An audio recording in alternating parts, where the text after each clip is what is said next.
Welcome back. It's Smoking and Toasting, and we are the program that is all about craft beer, fine spirits, and hand-rolled cigars, and having fun talking about all three of those today. Our sponsors, the guys that help to make this possible, B&B Butchers and Restaurant, 1814 Washington Ave in Houston, and in the shops at Clear Fork in Fort Worth, bacon, bacon, bacon, and we'll get back to more of that in just a moment. I was checking out the comments on the Facebook feed. Bambi Beam says hello. Good afternoon, gentlemen. And our buddy Wiki Brian says, "I feel a review brewing," and I don't know really what that means. I don't know if I'm not sure what part of the if show we've that done was on. something to antagonize Brian, and he was ready to blast us with a bad review, or if he's feeling good about what's going on. I would like to That give a one's shout just out, about especially I'm to gonna Brian pass and Howard. Those guys are always watching Yes, the show. yes, Like and we every appreciate week it. we click on, those two guys are like a rock. And Brian totally keeps us honest by correcting us when we screw up. Everyone else out there, yeah, absolutely. And everyone else out there that tunes in, man, thank you so much. Share this out to your friends. Share it to the friends that you think are interested. Share it to the ones that you think, would have fun with it. Hit like. We love that. Yeah, and we appreciate, by the way, that you can find the show on all kinds of the platforms. Obviously, the video version is on Facebook. The video version will also be on YouTube, on our YouTube channel. And then you can find the audio version, Apple Podcasts, Google Play. It's also available on SoundCloud. You can get it through TuneIn and a number of other locations. I have not yet, maybe you should tell me whether I should do this or not. I've not yet made a deal with the devil and tried to get us on the iHeartRadio platform. Not sure if I should or not. Is iHeartRadio a thing still? Like, I'm not trying to be mean about it, but like, it was a big thing for a while. Is it still? I don't keep my finger on that, so I don't really know. As a streaming platform, they certainly don't have the clout of Apple Music or Spotify. Right. And not because they haven't tried, because they force all of the broadcast radio stations they own to run what would amount to, I don't know, billions and billions of dollars worth of radio advertising if they were to pay for it to try to support that. But yeah, so it's actually amazing they haven't beat all competitors. But I just don't think it's as good a platform. That said, they've gotten very involved in the podcast front and are trying to bolster themselves in that area. And a lot of podcasts are on there. I don't know. I haven't really explored it. I think years back, I had an iPhone that had the iHeartRadio app already loaded on it, and I think I tried it for a little bit, but I didn't get that far into it. So I actually subscribed to Google Play, which comes with free commercials on, or no commercials on YouTube, and that to me is worth its weight in gold. Well, I started this company and ultimately Smoking and Toasting after I was fired 3 times by iHeartRadio, or I still refer to them as Clear Channel. Yeah, Clear Channel. Clear Channel. And I always say I'm not the smartest guy in the business, but I eventually learned. And after I was fired for the 3rd time, I thought maybe I should do something else. Work for yourself. Yeah, maybe. So I don't know. The question is, does anybody out there listen to iHeartRadio? I don't know. Maybe you guys can comment in the in the comments section. I'm thinking based on your mastery of the Spanish language, you ought to be looking at Telemundo and Univision. Ooh, that's a platforms. good. Noted. There's an untapped cigar smoking market out there. Yeah. Speaking of the Spanish language, I am smoking a La Galera, which loosely translates to the Galera. Yes. Sorry, Hochi. Actually, the gallery would be you're right on, but the gallery, that's the room in which all the rolling happens, and all the sizes that they sell in their That's the cigars Galera. are named after something you will find in that room. The Chaveta is the Robusto size, for example. The Elector, the Toro. Tell me about what I'm smoking here. You're smoking the La Galera 1936 box press. That is our most aged Beautiful. tobacco.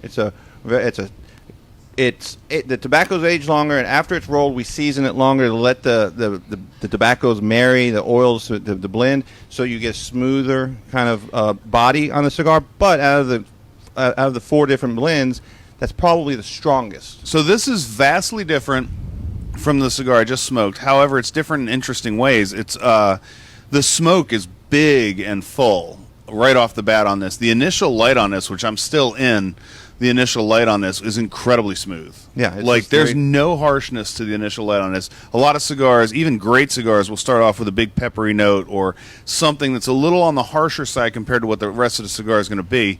This one started off incredibly smooth right from the initial light. I will mention, by the way, still working on My Father, the Judge, which went out on me during the last segment as we were doing some other things. I couldn't quite tend to it You as much talk as a I lot. would want. Yeah, so I've been told. But one thing, and I've noticed this in other My Father cigars, by the way, 0 relight penalty. Right.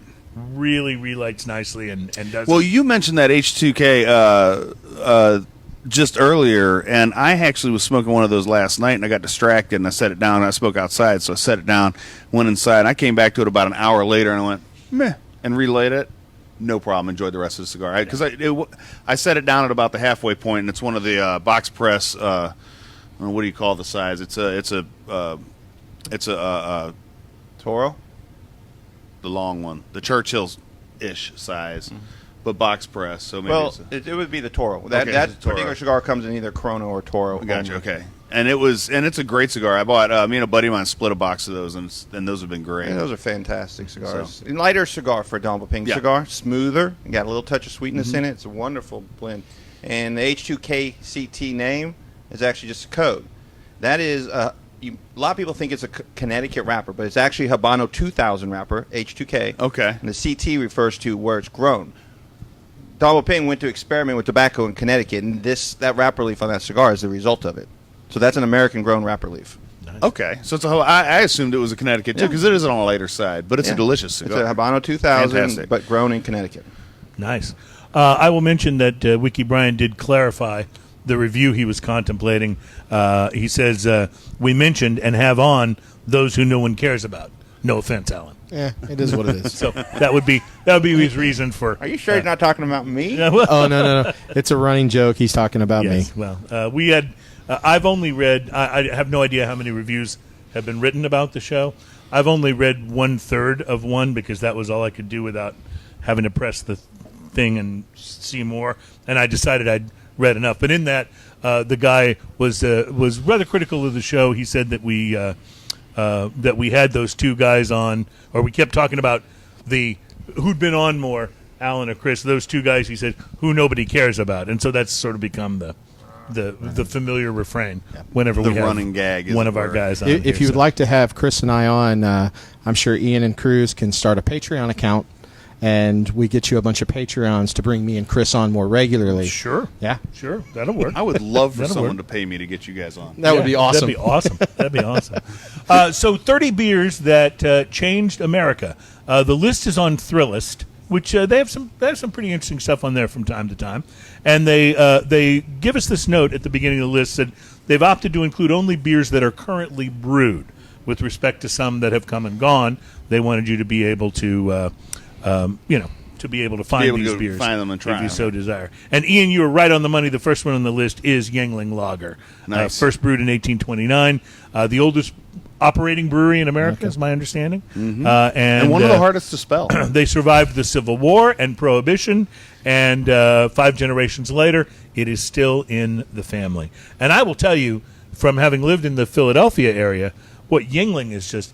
you talk about Shiner Bock being ubiquitous here. I mean, Yuengling is that for sure in that area. A little harder And- to find. Yuengling Porter is outstanding. Yes, and they have a light that's very good too. If you're looking for a lighter beer, interestingly enough, we were vacationing with the family coming in from all over the country in Florida about a year and a half ago, and when some of the guys found out you could get Yuengling in Florida, they made a trip just to buy Yuengling and came home with 100 Yuenglings. Last time I drove to New Orleans from Houston, which is about a 6-hour drive, literally as soon as we got into Louisiana, we stopped at a convenience store and they had Yuengling yeah. in cans there all over the place. Yeah. One of the things I love about Louisiana is that it doesn't matter what kind of store it is also a liquor store. It is also a liquor store, yes. Yeah. KB Toys has the row of liquor behind the counter. It's amazing. Maybe that's why Toys R Us is coming back. They Yeah, realize they're maybe. missing out on the liquor Maybe. sales in Louisiana. Brewed in 1844 for the first time, Pabst Blue Ribbon also makes the list. of 30 beers that changed America. Is that because of the recent hipster revelation? I think so. It says hipsters love craft everything. They eat honey produced by bees in their own neighborhood. They fawn over the knowledge of knowing exactly where their food came from.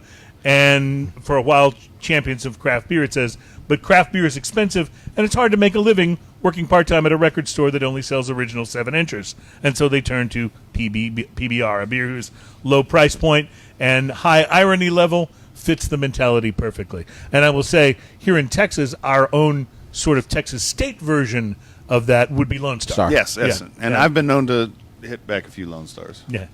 First brewed in 1858, Schlitz makes the list as one of the 30 beers that changed America. So Schlitz was the first beer to be distributed in brown bottles, shielding them from the harmful sunlight and ensuring better taste. It's funny where the innovations come from in beer. Brown bottles would be a huge innovation. Right. Almost as huge as the Vortex neck.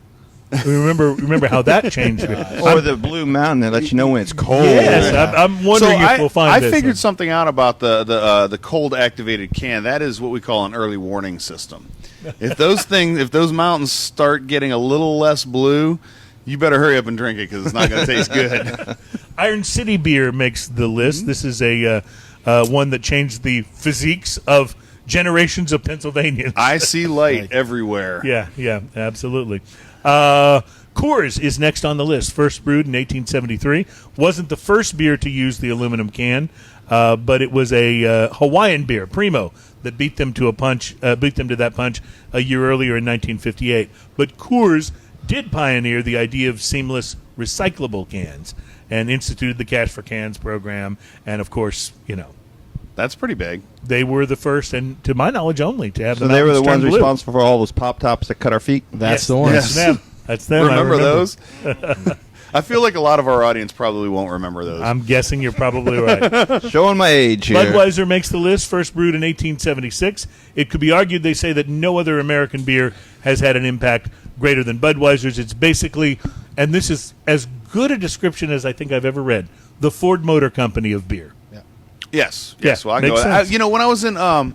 When I was in college, I'm going to say college because I wasn't drinking at all before I was in college, of course, because I was too young. I had a friend of mine that was such a big fan of Budweiser that he memorized that whole label and would get very drunk and yell out that whole thing that they have written on their banner. Yeah, well, it says here in this article, Bet his mom was proud. Yeah, right. it says here in the article, 20 years on, you still have that goddamn doobie-doobie-doo song in your head from the Penguin ad, which I think is good. But The actually, Penguin ad was pretty funny. yeah, it really was. Actually, Budweiser was the first American beer to be pasteurized, which gave it a longer shelf life. It could be transported greater distances, and Big Beer was born. I believe also that they helped a lot with refrigeration technology because they believe that's wanted right. to deliver like refrigerated rail cars. Well, I've They lived wanted all, to deliver their beer Yep. cold. And I've lived all over the U.S. One of the places I lived for a while was St. Louis.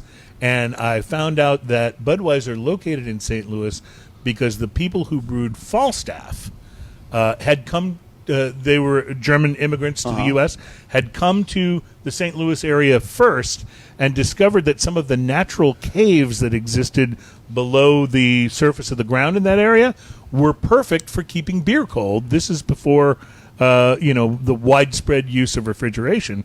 And the Mr. Falstaff, or whoever it was it was Mr. Lemp, actually was his name, sent a telegram or sent a cable back to his buddy August Busch, the first or whatever, back in Germany, and said, "You got to come here." And that's how Budweiser wound up locating and outliving Falstaff and becoming, the Awesome. biggest beer in America. Having lived in the Baltimore area as well, I'm also familiar with National Bohemian, or Natty Bo, as it's called. Have you had a Natty Bo before? It's been a long time. that I have. Yeah. It's not a great beer. I don't but think it's I've a thing. had it. It's a thing. It forever altered the beer landscape in 1943 because they became the first brewer to make their beer available in six-packs. I did not know that. Narragansett became a corporate sponsor for the Boston Red Sox and the Boston Braves back in the earlier days, and they were one of the first beers to use televised sports to sell beer to people, and that's one of And the an reasons industry was born. that they make the list. And now it starts to get a little more interesting on the list. First brewed in 1896, Anchor Steam. It said, Delicious. It is delicious. It still is delicious. And their impact was, they're considered essentially what launched the craft beer movement, even though it didn't gain any real steam, pardon the pun, for a few years outside of Anchor's I wish brand I had themselves. a little. Yeah, I know. It would be perfect. The next beer on the list is Miller Lite. They say if you look at the world before Miller Lite and now after, in 1974, when Miller Lite debuted, every single aspect of American beer changed, from composition to advertising to frat parties. The impact, they say, of light beer and Miller can't be understated, and they predict that in 2027, craft light beer will become a thing, all because of Miller Lite. And quite frankly, I think it's already becoming a thing. Doesn't Miller Lite, don't they own a copyright or a patent for the way light is spelled? The like LIT? No one else? Yeah. I believe that may be true. I will also tell you that on this show, when we did the light beer blind taste test, and we've done it twice, and Bud Light and Miller Lite were in both blind taste tests, light beer from Miller actually outscored and was ranked higher than a lot of other craftier lights that were available at the time. Miller Lite actually made everyone's top 5 list. Did you guys settle the eternal question, though? Is it less filling or is it greater taste? That I can't tell you. It's You'll have definitely less filling. You'll have to talk. Definitely less That's filling. the man right there. Sierra Nevada Pale Ale, first brewed in 1980.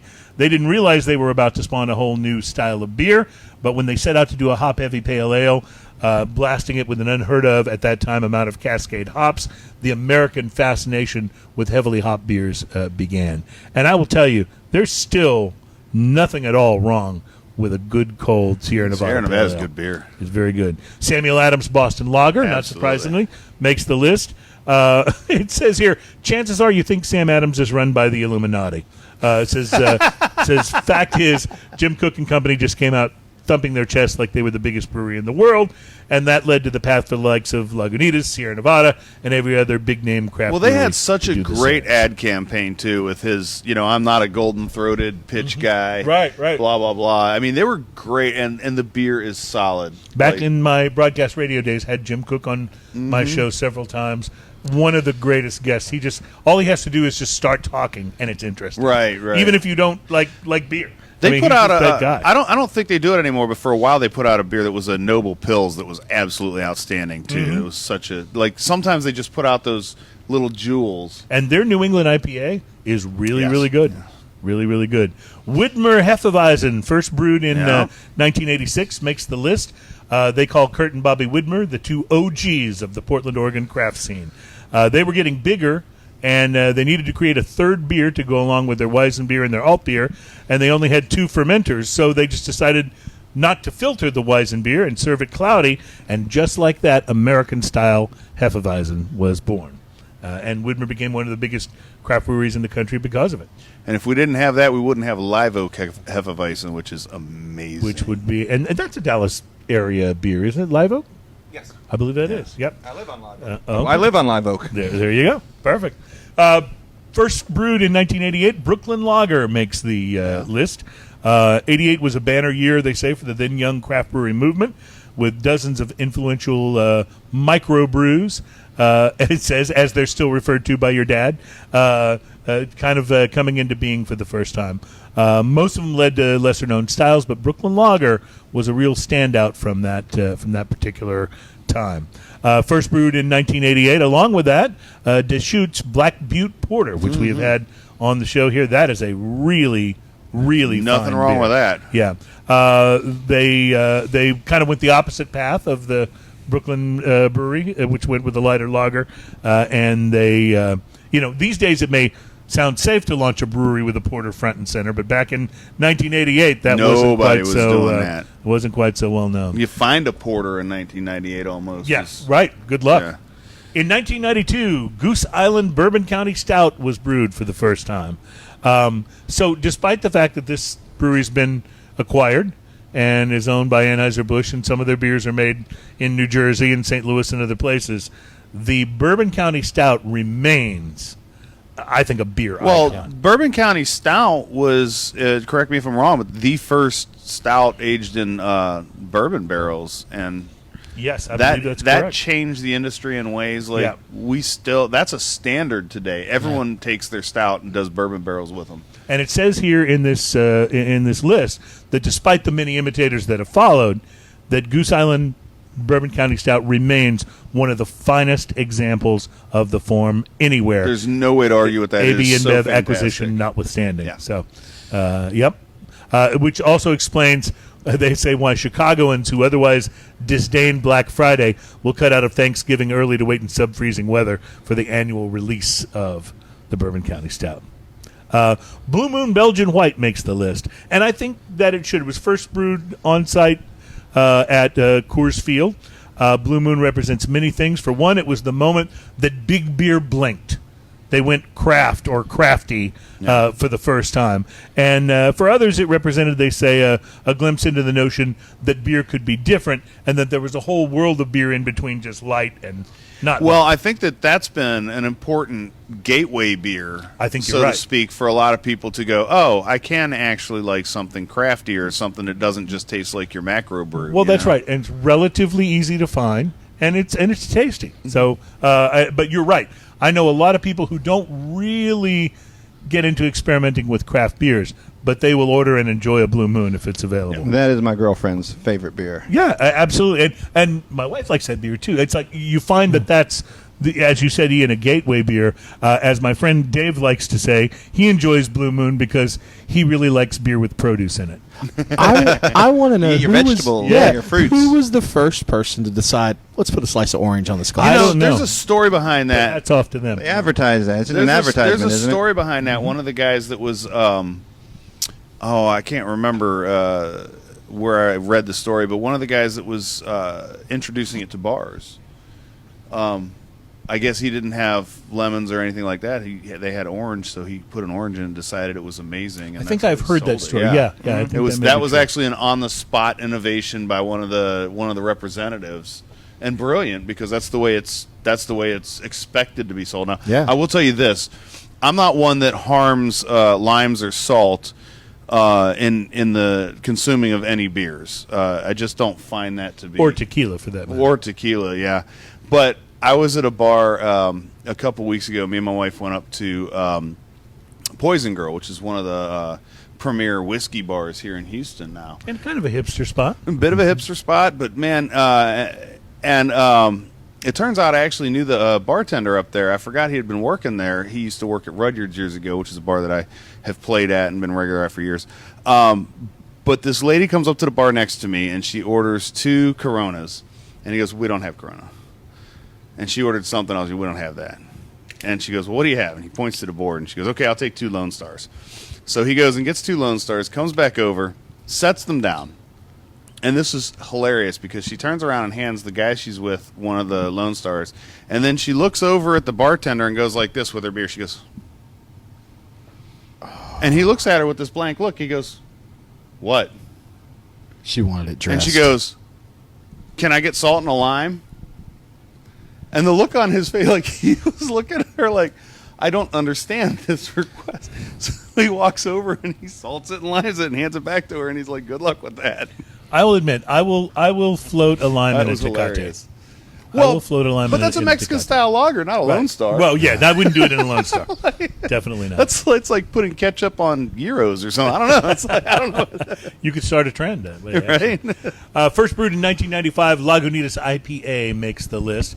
Lagunitas wasn't the first American brewery to brew an IPA, wasn't even the first California brewery to do it, but they may have kicked off the hops arms race with this beer that was just described here as impossibly bitter and aggressive with a 6.2% profile that said heads spinning. That is, to me, Lagunitas IPA is one of those that I almost always have in stock at home. That one's iconic. It's just an iconic beer.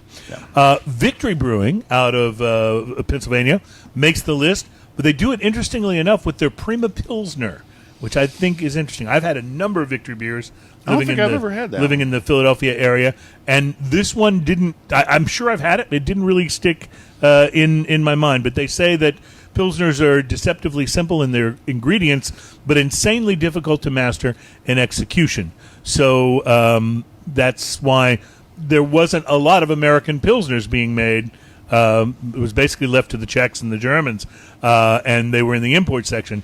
But when Victory delivered this as their flagship beer, they unwittingly threw down the gauntlet, and suddenly craft brewers all started trying their hand at the Pilsner game. We'll have to get that and taste it on the show, Ian, because I don't remember it. Yeah, I don't think I've had that one. And I don't think you've had it. 1977, Stone Brewing brewed Arrogant Bastard for the first time. So good. The original pale. It put Stone on the map. The original pale put Stone on the map, but they say it was the 1997 release of Arrogant Bastard that really kind of set their destiny into motion. Arrogant has the greatest slogan on a can or a bottle ever. It says, "You are not worthy." Yeah. Arrogant Bastard is a funny one because I remember being in a band, and me and my bass player liked craft beers, and craft beers weren't. They were just coming into their own, and we were playing a gig in Beaumont, Texas, and the bar we were playing at just happened to have Stone. They had like a bunch of other stuff, but they had Stone, and Stone only came in the bombers. Yeah. And so we both walked up to the bar, and we got a bomber each. And after 2 of those, I think our singer came up and grumped at us for being a little too tipsy before our gig. We've only had 2 beers. My French pronunciation is not great, but the New Belgium La Folie, F-O-L-I-E, is that how you say that? Maybe. La Folie, we'd say here in Folie. Texas. New Belgium had already gathered quite a bit of a following thanks to Fat Tire, which debuted in 1991. Which is fantastic. And established them as a lifestyle brewery. But in 1997, they did the unthinkable, they say, by releasing the La Foile. It's hard in this day of sours and farmhouses to really convey how shockingly bizarre this beer was to people's palates when it came out. But it really began a trend towards the sours and farmhouse ales that are. Well, the companies that were putting out those extreme styles, so to speak, I think were really, really ballsy in the fact that no one else was doing it. And they're like, well, we're just going to put it out there and see what people think. In 1999, at nearly 20% ABV, Dogfish Head's Worldwide Stout became a thing. Yeah, I remember that. It was named the strongest beer in the world when it was first brewed. 16 years later, of course, the ABV arms race has probably surpassed it. But it's, as they say here, with legions of drinkers looking not at IBU or gravity, but a percentage mark next to the name of a beer. But still, that's a very, very good beer. And we've said this many times on the show. We've never had a Dogfish Head product that we didn't think was just exceptional. And one of those. Absolutely. Love that. So we're almost done with the list here. Oscar Blues Dale's Pale Ale, released in 2002. It wasn't the first craft beer to achieve availability in cans, but it was the first to do so and then become wildly popular. And it's a crisp, hoppy beer, awakens the palate in all the best possible ways. And each year, more and more brewers now are putting their beer in cans as a cost-effective and environmentally friendly way to get their product out there. So, also on the list, Three Floyd's Dark Lord. I have not had this Haven't beer. had the Dark Lord. I don't think we can get Three Floyd's here, can we, in Texas? I don't think so. The Alchemist Heady Topper. One of the best-known New England IPAs, kind of started the trend. First came out in 2003. Russian River's Pliny the Younger, which was the one that preceded Pliny the Elder, which now is sort of the one. But since this list is about beers that change things, Pliny the Younger was the one that they have set the bar have with, identified and set the bar. Leinenkugel's Summer Shandy, released in 2007. That is a really enjoyable beer. And it's just fun to say Leinenkugel's. And great summer beer. I have to tell you, I'm not a fan of that one. Really? You don't like the Summer That Shandy? one to me is too lemony. It tastes like perfume, like if you ask me. Okay. All right. Well, maybe like lemon perfume. Maybe lemon. I was just in the mood for it the last time I had one, but it that's just seemed really refreshing. That's and went just down my well. flavor palette. Most of the time I steer away from shandies because they always taste a little too lemony or friendly. I know you're a fan of the next one. First brewed in 2012, Founders All Day IPA. Yes. Yeah, yes, that's Founders just is great. Really started, I think, the sessionable IPA craze. Treehouse Julius is on the list. First brewed in 2012. I don't know that have one. not had that one.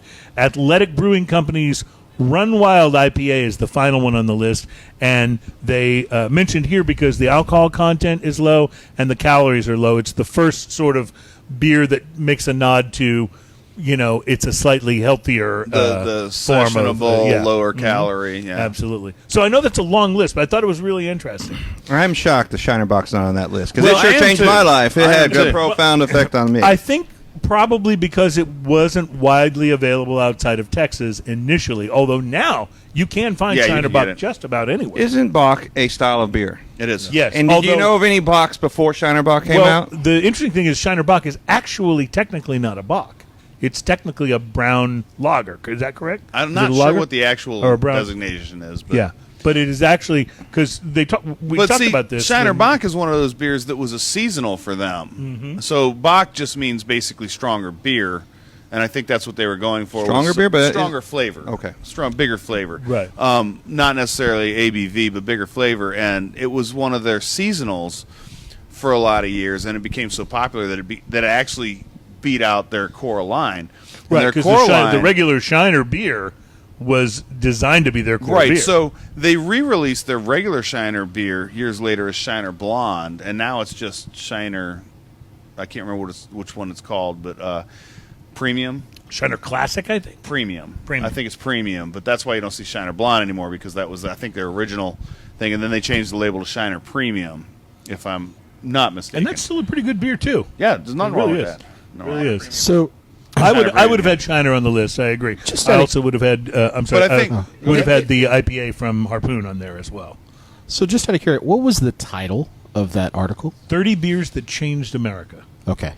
But Because see- even though it's not made here, I would have thought Guinness would have been on that list. Well, I think that was probably why it wasn't, because it 'Cause was it's not not made American here. beer. But Yeah. it changed. Well, there's no question. Yeah. Yeah, there's no question. But I think all 30 of those beers were brewed in America. Now, interestingly enough, I've not tasted it yet, but I've started to see the television ads for the Guinness Blonde that's brewed in Baltimore, and they're making a big deal out of the fact So- that it's brewed in Baltimore.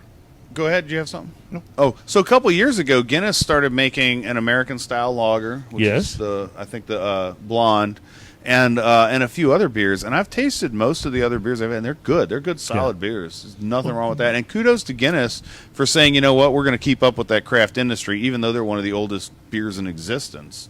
Wiki Brian, by the way, notes that Pliny the Younger is still the one. He says it's draft only, and people line up for it annually. So I guess you would have to be in that area to have tasted it. It's I tell you what, there's such a proliferation. We talked about this with cigars. There's such a proliferation now of craft beer that it's virtually impossible to stay on top of the trends. Even just drinking the ones that are available, if you go to a Specs. Like, there's no way you can keep up with all of that. No. I worried a little bit when we first started the show. Wow, what happens when we run out of new and interesting beers to try? Good luck. That luck. hasn't been our problem. No, we may have had some issues, but that wasn't one of them. So it kind of mirrors what was going on in the cigar industry so many years ago when there was a tremendous amount of craft cigars coming out, small batch stuff. People just wanted to, I'm only making 100 boxes of this or 200 boxes of that. That actually just kind of was a precursor. It happened just before the real beer craft craze went off. So I felt sort of familiar with the beer craze when it came up because I was like, oh yeah, there's going to be a gazillion of them. You can't try them all.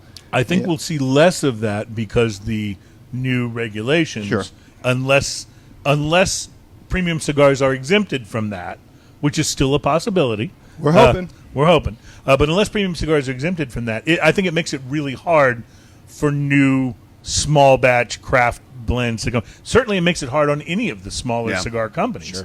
People that don't have huge financial backing. And to me, every politician that runs for office runs on, small business. We've got to do more to improve small business. And yet it just makes me crazy that the regulations they seem to pass all favor big business instead of small. Tend to start crushing the small business. Funny something that happened yesterday. I saw it on Facebook from several people as well as with myself. So when everything started happening and it was, hey, write to your senators, write to your congressmen, let them know what's going on, a bunch of people did that. And one of the Ted Cruz, he responded back immediately, hey, if we can do anything, we will. He was very supportive of it. But John Cornyn never responded to anyone.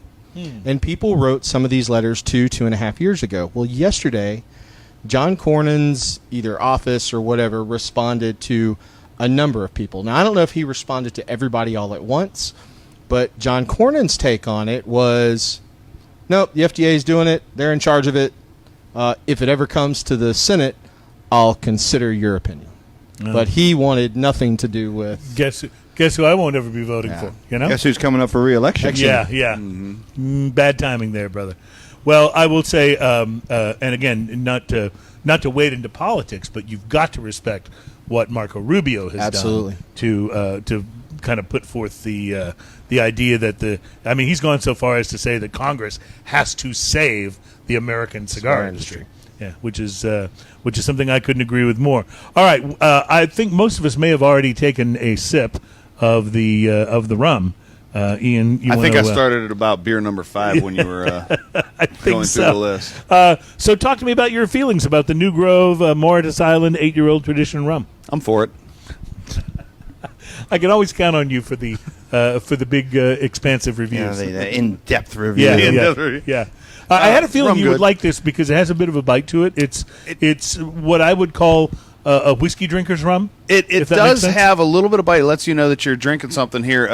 But at the same time, the finish on it is so smooth. It is, and buttery. Like, it has a butteriness after the sweetness that really, really is super nice and really, really goes well with the cigar. I think that the fact that it was aged for as long as it was, it's minimum of 8 years from the rums in this blend, and I think that's a big part of where the smoothness comes from, because that stuff seems to, generally speaking, the longer a rum has been aged, in my experience, the more you can expect that smoothness on the finish. You know, it's funny. One of our favorite people that's been on here before, Wade Woodard. Wade had a Facebook post. Go back and read it if you get a chance. And it was about rums and age statements and how much shenanigans there is in rums. I'm a big fan of rum. I really believe it's going to be the next big spirit, and I think it's already seeing some kind of growth. But there are all kinds of problems with the rum age statements, with rums that have additives that are not being clearly talked about on the label. And I really find that you have to be careful when selecting. The bad news is sometimes when you select an inexpensive rum, what you're getting is not what is advertised. Yes. The good news is that rum still remains, as a spirit, a very inexpensive spirit. So you can get a rum for $30 or $40 a bottle that's probably the equivalent in terms of where it is on the quality scale of rums to maybe a $60, $70 bottle of bourbon or whiskey. Yeah. At least that's my Tequila opinion. does that too. Isn't the difference? There's the lower cost or lower quality rums that are for mixing. Well, and then there's the sipping yes. rums, just like there is in tequila. Yeah, that's certainly some of it. The less aged and the lower quality ones are great for mixing. But there's an argument for and I'm going to totally steal the tagline, better ingredients. It makes a better drink, but there's also a diminishing returns on that as well. The higher end you use, of course, you can make your drink smoother and everything else, but at some point in time, you might be not tasting the quality of the rum after a certain level. When I go same thing happens with whiskey. Same things happen with. When I go into a Mexican restaurant and they're advertising that their that their margaritas are made with extra añejo tequila, I generally don't buy them. Right. Because you don't need to make margaritas with extra añejo. But a reposado is really nice. Would be really very nice. Is just about as nice as you need. Sometimes. And a splash of Grand Marnier. Grand Marnier or some naranja or exactly. I mean, you can really begin to make it. Yes, exactly. And it was National Tequila Day just yesterday, so you and I will have a belated celebration. We'll have to do something about that. I think we will. All right, we're going to take another break. We still have a little more cigar talk to do, and we still have to taste the Fremont Brewing Rusty Nail Barrel Aged 2019 release, which I know you're looking forward to. Totally into that. Yep. And what else have we not shared with you? Well, we'll We'll circle the wagons and be right back. It's Smoking and Toasting, show number 148.